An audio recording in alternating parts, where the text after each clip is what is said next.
হঠাৎ করে এমন একটা উৎফুল্লের খবর অর্থাৎ উৎসবব্যঞ্জক খবর চলে আসলো, যেটা দেখে আমি কিন্তু আর সামাল দিতে পারলাম না নিজেকে, অতএব একটা ভিডিওর অবতারণা করেই ফেললাম। এবং এই খবরটা কিন্তু বাংলাদেশের জন্য অত্যন্ত গুরুত্বপূর্ণ এবং বাংলাদেশের জন্য খুবই খুবই উৎসবব্যঞ্জক এবং বাংলাদেশের ভবিষ্যতের জন্য খুবই সিগনিফিক্যান্ট। যদিও খবরটা হালকা পুরনো মানে খবরটা 4 তারিখের, তাই না? 4 তারিখে তো মানে খুব বেশি পুরনো না, আবার একেবারে নগদানগদি খবরও না।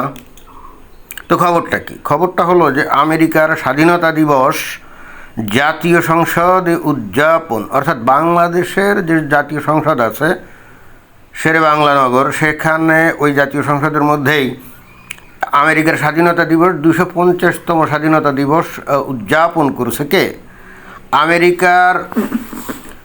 আমেরিকার যে আছে রাষ্ট্রদূত আছে বাংলাদেশে, অ্যাম্বাসেডর ব্রেন্ট ক্রিস্টেনসেন, উনি কিন্তু এই কাজটা করছেন তার এম্বাসির লোকজন সহকারে।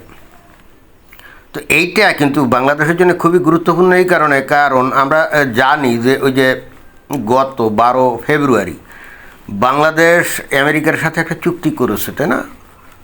মোহাম্মদ ইউনূস এই চুক্তিটা করে গেছে এবং এই চুক্তির সমালোচনায় অনেকেই, এই খোদ বাংলাদেশে বসে দেখলাম যে অনেক সমালোচক রাজনৈতিক বিশ্লেষক আর কি, তো তারা বলছে এইটা নাকি, এই চুক্তি নাকি বস্তুত বাংলাদেশকে ভারতের দাসে পরিণত করেছে, উপনিবেশে পরিণত করেছে, এটা তারা বলছে। কিন্তু আবার ওই চুক্তিটা নাকি নন ডিসক্লোজার মানে কি? মানে এটা খুলে দেখা যাবে না, কেউ পাবলিক পড়তে পারবে না, এটা শুধুমাত্র সরকারের উচ্চ পর্যায়ের লোকজন ছাড়া আর কেউ কিন্তু জানতে পারবে না। সুতরাং এইটা নিয়ে সমালোচনা কী করে হয় সেটাও আমি বুঝলাম না, কারণ যেটা নাকি কেউ জানেই না কি লেখা তার মধ্যে, তাহলে এই যে রাজনৈতিক সমালোচকরা কীভাবে এবার বলে এইটা বাংলাদেশের দাসত্বের চুক্তি।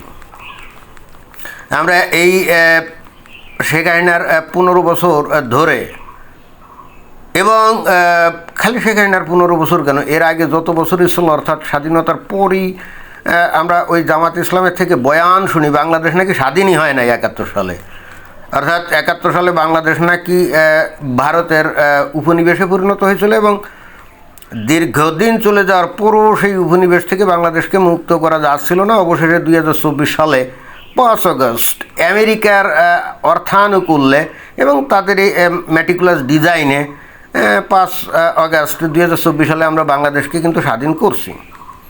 কিন্তু স্বাধীন করে বেশি দিন কিন্তু স্বাধীনতা রক্ষাও করা যায় না। এই খোদ মোহাম্মদ ইউনূস সাহেব, উনি আবার 2026 সালের 12 ফেব্রুয়ারি উনি আবার এমন একটা চুক্তি করলেন আমেরিকার সাথে, যদিও সেটা নন ডিসক্লোজার, কিন্তু এই ভিতরের খবর তো বের হয়ে গেছে আসলে ঘটনা কি, যে ওটা নাকি বাংলাদেশের দাসত্বের চুক্তি।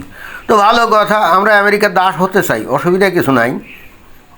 এবং বস্তুত আমরা যে দাস হয়ে গেছি এবং বাংলাদেশ যে আসলেই ভারতের ওই আমেরিকার একটা উপনিবেশ বা দাস রাষ্ট্র, সেটার প্রমাণ কিন্তু এই যে এই জাতীয় সংসদ ভবনে আমেরিকার যে 225তম স্বাধীনতা দিবস উদযাপন। খেয়াল করতে হবে, যে কোনো দেশের সংসদ ভবন এটা কিন্তু সেই দেশের স্বাধীনতা এবং সার্বভৌমত্বের প্রতীক, সেই দেশের স্বাধীনতা সার্বভৌমত্বের প্রতীক। এখানে ইচ্ছা করলেই ওখানে যেন তেন অনুষ্ঠান করা যায় না। আমেরিকা কেন, সারা দুনিয়ার যত দেশের এই যে এমবাসি এই যে বাংলাদেশে আছে, তাই না? প্রত্যেক দেশেরই তো স্বাধীনতা দিবস আছে বা বিভিন্ন দিবস আছে, কোনো সন্দেহ নাই। কিন্তু তারা সেই সমস্ত দিবস পালন করে কোথায়? তাদের এমবাসির মধ্যে।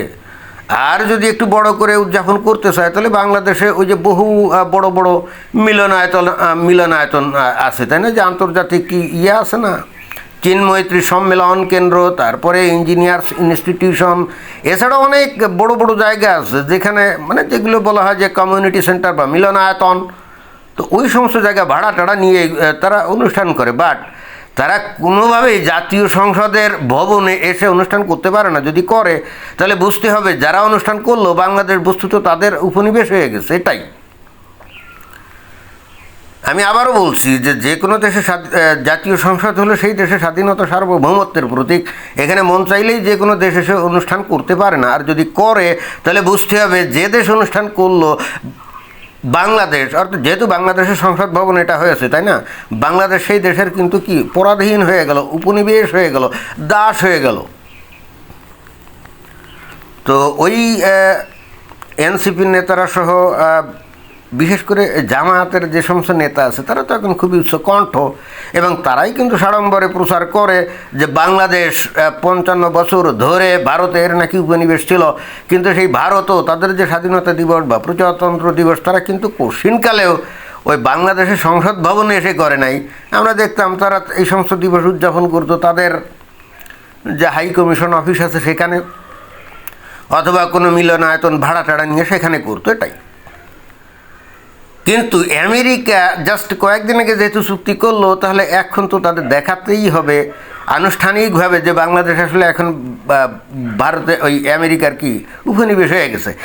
এখন এই খবরে আমি কিন্তু অখুশি না, আমি কিন্তু খুবই আনন্দিত। এই কারণে আনন্দিত, হ্যাঁ, আমরা যদি কারো উপনিবেশ হতেই চাই, কোনো দেশের অংশ যদি আমরা হতেই চাই, তো আমেরিকারই হব।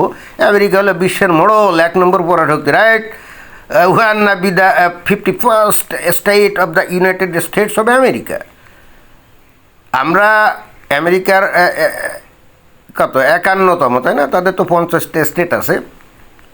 তো খালি এখানে অনুষ্ঠান করবে নাকি, তারা তো ডিক্লারেশন দিতেই পারতো যে বাংলাদেশ হলো আমেরিকার ৫১তম স্টেট। সেই ঘোষণা কি তারা দিয়েছে? আমি তো শুনি নাই।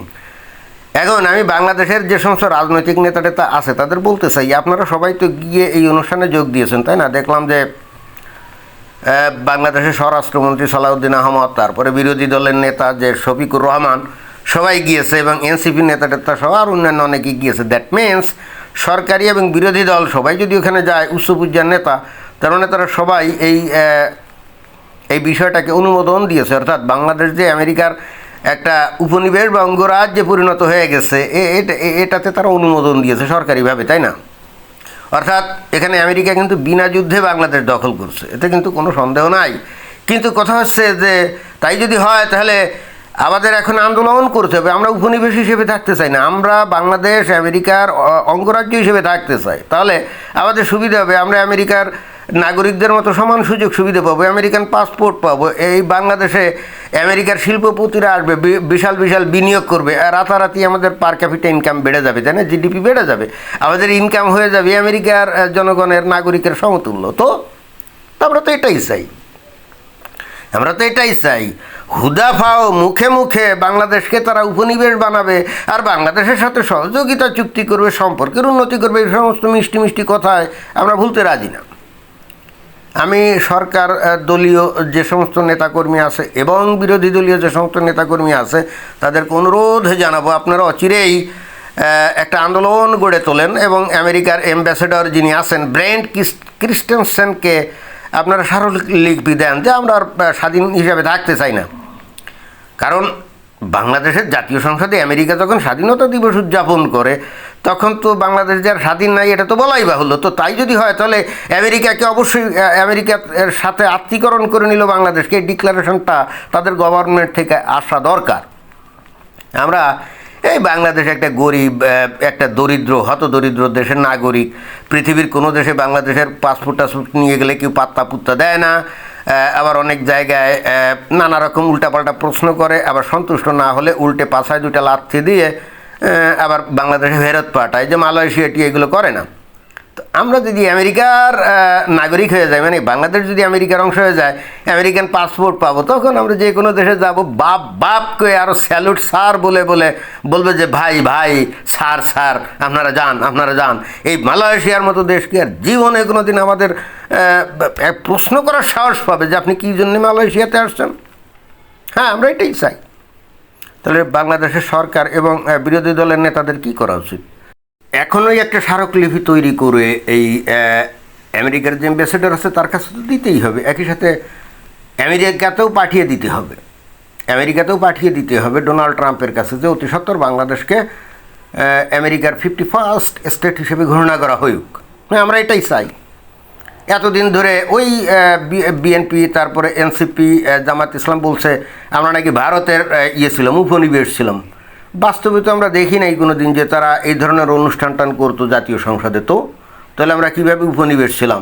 আর যদি তাদের বক্তব্য সত্যি হয়, ধরেই নেই যে উপনিবেশ ছিলাম, তারা তো বাংলাদেশকে ভারতের সমমানের মর্যাদা দিত না। আর ভারত যদি এখন বলেও যে তোমরা আসো আমাদের দেশের সাথে যুক্ত হও, তো আমরা কেন তাদের সাথে যুক্ত হতে যাব? তারা তাদের দেশের আইন উপার্জন কি বাংলাদেশের মানুষের চেয়ে বেশি নাকি? তো আমরা এই ধরনের ভারতও তো একটা গরিব রাষ্ট্র না, তো তাদের সাথে কেন আমরা যোগ দিতে যাব? আমরা যদি যোগ দেবই, পৃথিবীর 1 নম্বর পরাশক্তি ধনী দেশ আমেরিকার সাথে যোগ দেবো। হ্যাঁ, বাস্তবে এটাই লাভজনক না, মানে ইয়ের সাথে লাভজনক তো আর হতেই পারে না, কি বলেন? ধন্যবাদ।